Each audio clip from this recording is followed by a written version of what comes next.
All right, guys, today on the podcast, we're talking a little bit more about cardio and how it could be killing your gains or even limiting how many gains that you get if you're looking for specific gains in a specific area of fitness. But before we jump into that, I just wanted to give a shout out to all the people who have helped me make this podcast in the past and all the people who have invested in me, the team, the network that's around me. I'm thankful to be always leveling up as a coach. And I wanted to encourage you guys to check out linfit.com. Go to linfit.com and check out all different programs that I have available. And if you want coaching, if you want some guidance on how to make this happen, some accountability for nutrition, for exercise, for programming, it could be online coaching from anywhere in the world. And if I get to be in person, that'd be great. But check out our website and see if the programs that I have available for you are something that would fit you and your accountability and what you need to help you excel, to make the next step, to take the next action steps to becoming the best version of yourself. And if so, I'd love to start that with you. The more people I get to coach and actually be paid for in service, the more I'm able to put out free content like this. So let's jump in on the episode today.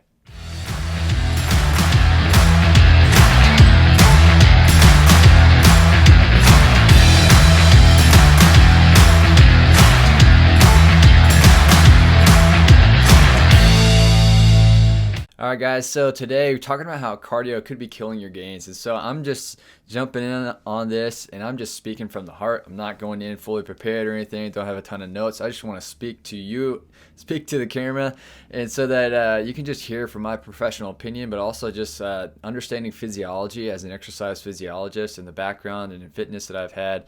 I can speak from experience for how cardiovascular exercise can actually limit your gains in some areas. And so let's say you're trying to build some strength, you're trying to get a new 1 rep max, or you're trying to put on some muscle. You want to get stronger to ultimately improve your ability to perform, your ability to be explosive or sprint or have explosive efforts, do better at your sport, whatever that may be.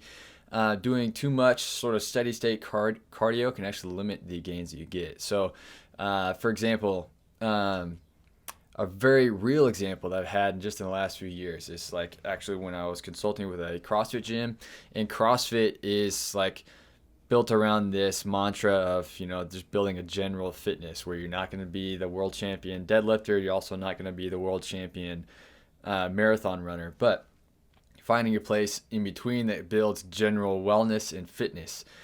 So you can be competitive in every area, and that's super challenging to be able to develop all of that. And so what happens in a lot of CrossFit gyms or functional fitness gyms that are related to CrossFit will basically kind of do everything within the program. So you kind of develop skill, and you definitely get stronger, you get fitter, but you don't necessarily get significantly stronger. You hit plateaus in your strength, you hit plateaus in your cardiovascular ability. A lot of people get super fit cardiovascularly, like they can do endurance stuff, no problem, because you're just like going at this high intensity pace, which is cool that with short high intensity workouts, you can develop a cardiovascular conditioning to be able to like go out and jog for a long distance if you need to. But what's happening? Like, why are they plateauing? So like that cardiovascular exercise, which notice I didn't say that's like going out and running for, 10 miles, something like that. That is definitely true, but let's say if you're just doing these high-intensity cardiovascular workouts, like people that typically want to just be like on the floor dead because they're breathing so hard, if they're in this functional fitness setup. But is that actually helping you get strength gains?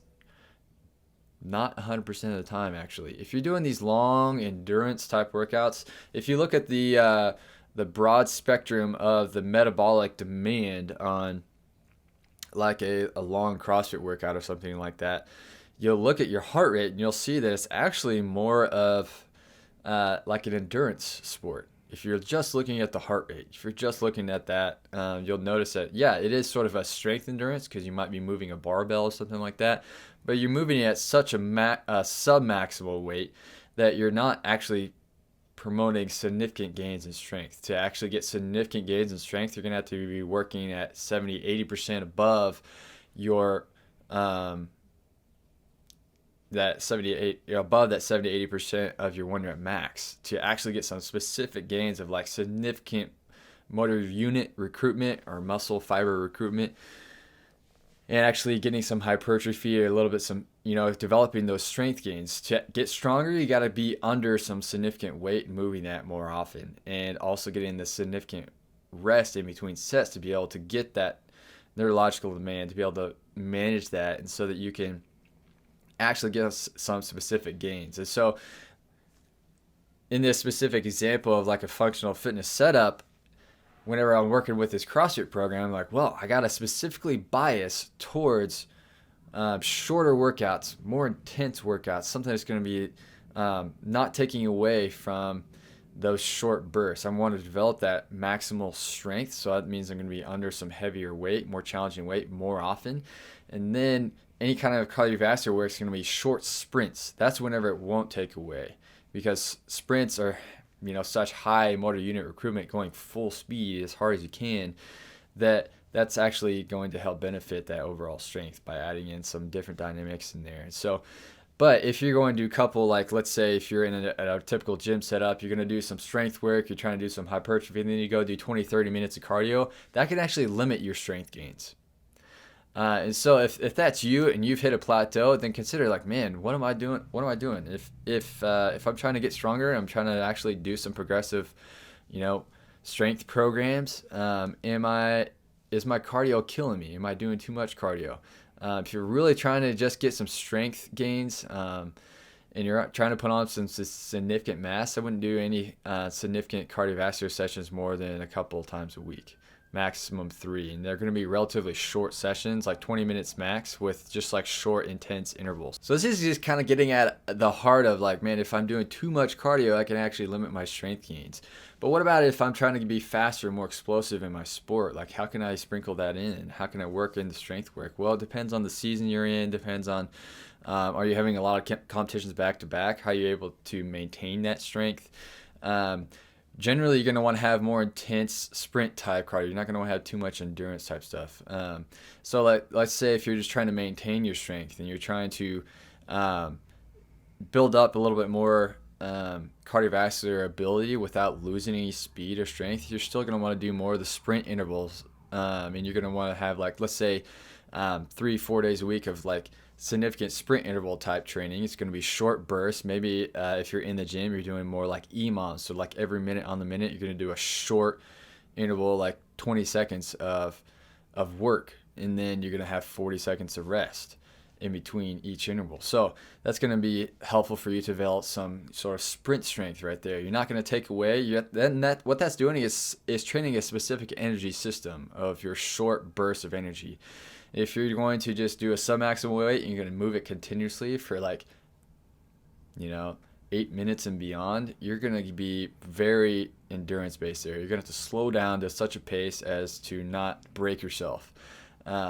If it's going to be like 6 minutes or less, then you could kind of go all out. You can really blow through that and then, catch your breath later, because whenever it's that short burst, especially if it's under 3 minutes, that short burst of energy, it's like so, it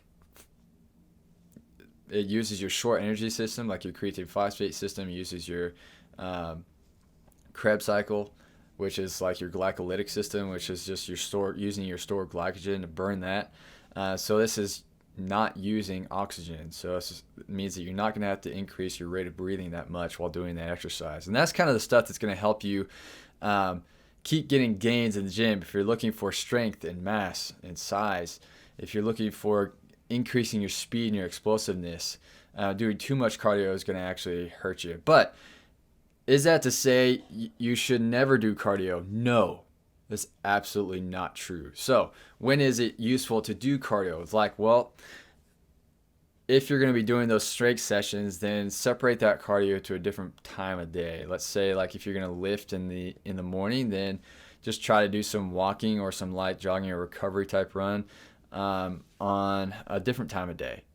Or let's say it's your rest day, like you've done your strength work, you've done your sprint work on other days, but this day you need to recover because you've been working really hard in the gym, you've put a lot of demand on your body.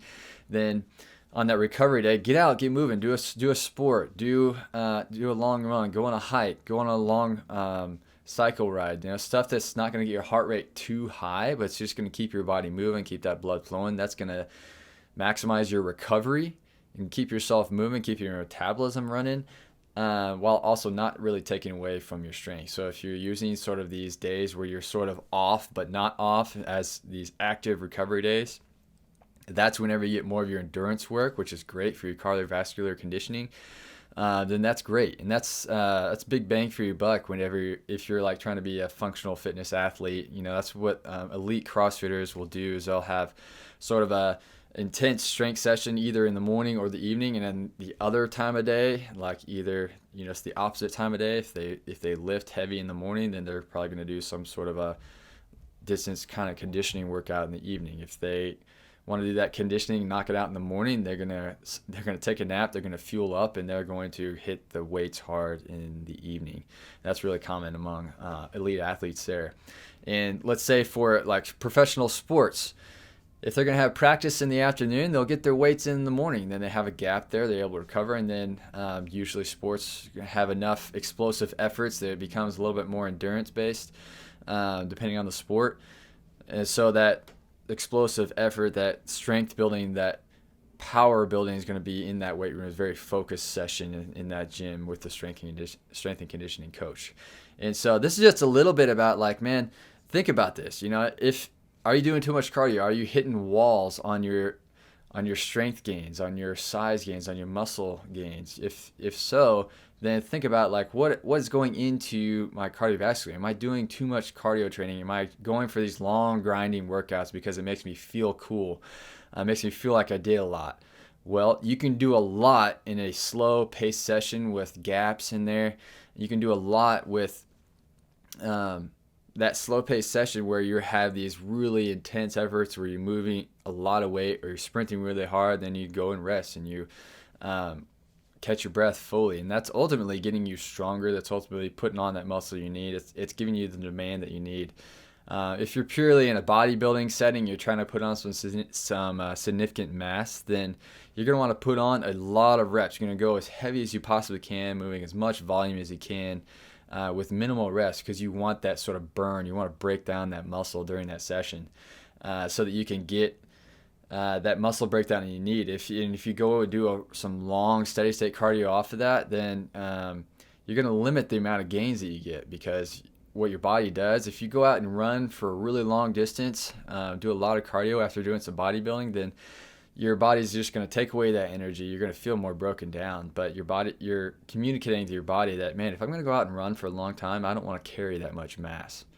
I want to limit that as much as I can. That's sort of like a subliminal message you're sending your body. And so you want to limit that cardio to a degree and make it more sprint cardio type stuff. If you want to put on some significant mass gains, some significant strength gains, and significant power gains. And so all this to say, consider how much cardio you're doing. If you want to make some gains, then limit the cardio to just 2 to 3 times a week and separate it far enough away from that workout or that intense work to make it more of like an active recovery, to maintain that cardiovascular conditioning, to use it whenever you need it. So I hope this was beneficial for you guys today. Hope you enjoyed it. And give me a rating. Give me a shout out. I'd like to hear from you guys. I want to hear more about what you want to hear about. And if this has been beneficial for you, then share it with someone. Subscribe to the podcast. And if you really want to rate it and give me more visibility towards the broader podcasting community, then go to Apple Podcasts and give me a rating and a review. So really appreciate your time today, guys, and I hope this benefits you throughout the rest of your day. So I'll catch you guys on the next one.